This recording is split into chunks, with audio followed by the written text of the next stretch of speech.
my name is Bonnie Baker and I'm a Senior Applications Engineer with Texas Instruments. We're going to take a journey through the Delta Sigma converter and focus on the nuts and bolts. Specifically, we're going to talk about the two primary modules inside the converter, the modulator cell and the digital decimator filter cell. We're going to take 15 minutes to explore the functions of these modules and the topologies of these modules. So let's start out by taking a look at the block diagram of the Del-Sig converter. Coming into the Del-Sig converter is a signal going into the converter. It goes into the modulator. The modulator receives its signal and it heavily oversamples the input signal. That signal then comes out of the modulator as a 1-bit word coming out, or a pulse stream, and that then snakes around and goes into the digital decimator filter. The digital decimator filter takes this 1-bit pulse train code and turns it into a multi-bit word and slows things down and presents the signal to the output of the decimator filter. So let's start this tour with the input signal. The input signal that I'm going to use is going to be sinusoidal, like shown here. It's one cycle of a sine wave. But the input signal could be DC, or it could be varying kind of voltage, or like I'm showing here, a sine wave.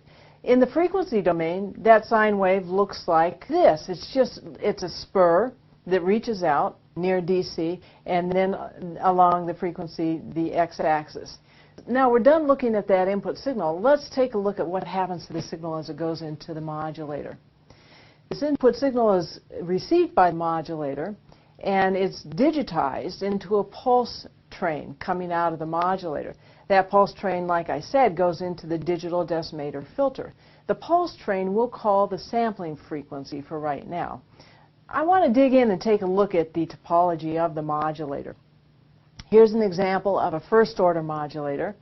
The signal comes into the modulator into a summing portion of this diagram, and then it travels on to the integrator. Once it goes through the integrator, the signal goes through an A to D converter. You'll notice this is a 1-bit A to D converter. And then it goes around in the feedback loop back to the input summer. The code coming out of this modulator is, like I mentioned before, it's a 1-bit code. It's a coarse code. And there's a lot of noise in there. And remember, this is a 1-bit A to D converter. But believe it or not, this is where the high resolution of the Del-Sig converter is accomplished. I want to go and take a look at the timing diagram of this pulse code at the output of the modulator. This is the timing diagram, and if I stretch it out over a long time, you can pluck out that sine wave signal in this timing diagram. It's kind of hard, but you can pluck it out. But if I look at it in the frequency domain, I see this kind of chart. Along the x-axis is frequency again, and you can see the spur of the signal at the lower frequencies. But look at the noise. At low frequencies, the noise is really quite low, and you can see it goes up. It rises up into the higher frequencies. This phenomena is called noise shaping, and that's one of the characteristics of the modulator. The modulator is able to accomplish this noise shaping because it oversamples that input signal, and there's an integrator included in the modulator, and the combination of the two give you this noise shaping phenomena. If I look at a modulator that is a second-order modulator, you can see it right here.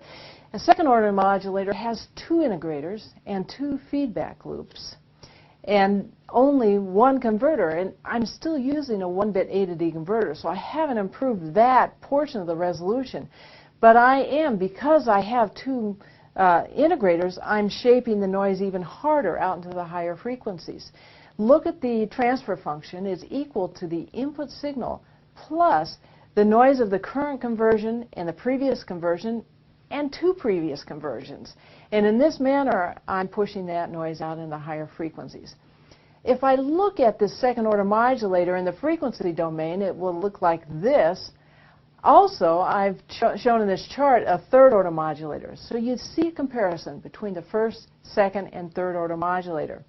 The third-order modulator, the noise at the higher frequencies is really quite high, respectively to the first-order modulator.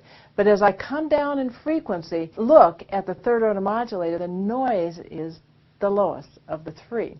So this is the power behind the delta-sig converter. Because I've gotten rid of the noise in the lower frequencies and I shaped it out into the higher frequencies, I have achieved the capability of getting a high resolution converter. I have two problems at this point. One problem is I have a lot of noise still in the signal, and the second problem is that I have a 1-bit signal coming out of the modulator, and I'm actually after a multi-bit word coming out of my converter.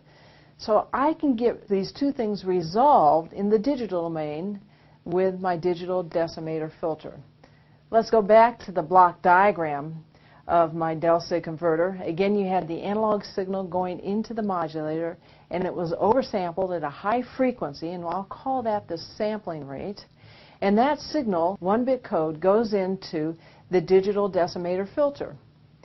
The digital decimator filter takes in that 1-bit code and it creates a high-bit word, and also it slows down the output word and gives me the data rate.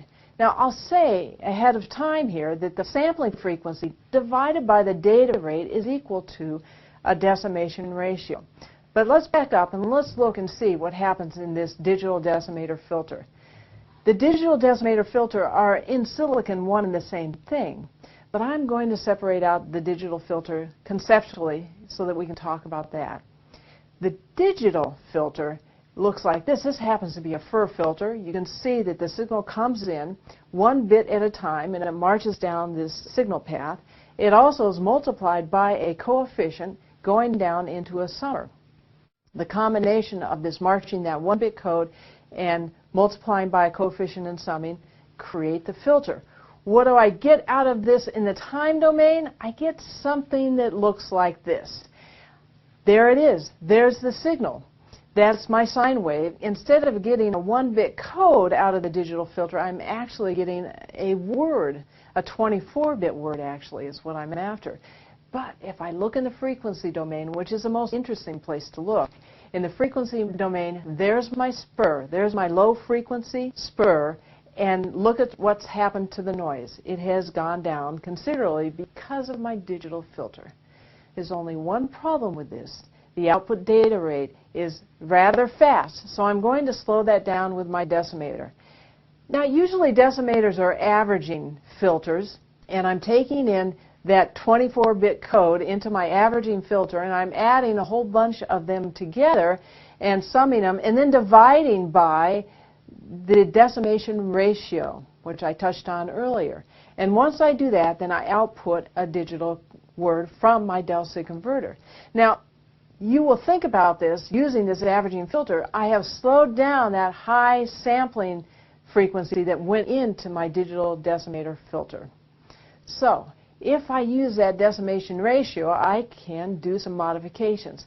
But first of all, coming out of my digital decimator filter is in the time domain in the digital filter, and it goes into the time domain through the decimator, kind of like a skeleton.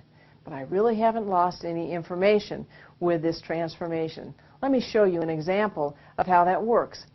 If I take the ratio of the sampling frequency and the data output, and I come up with the decimator ratio, that ratio gives me the DR, and I close the sampling frequency close to the output data rate. I close that in very close. You can look that underneath my digital low-pass filter, I have a fair bit of noise there. And so consequently, in that scenario, my effective resolution is a little bit low because my decimation ratio is low.